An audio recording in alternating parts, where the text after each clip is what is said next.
Alright, so real quick, I have to remove the antenna if I want to wrap this roof properly. Alright, so I already started a little bit. So you start pulling, you kind of lift this seal up, and then you can get your hands under here. There's 1, 2, and you just pull. Alright, those clips pop right out.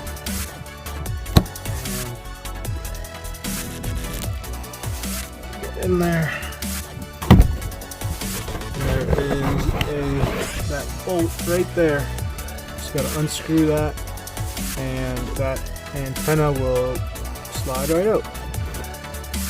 Alright, so there are 2 simple little clips that come right out.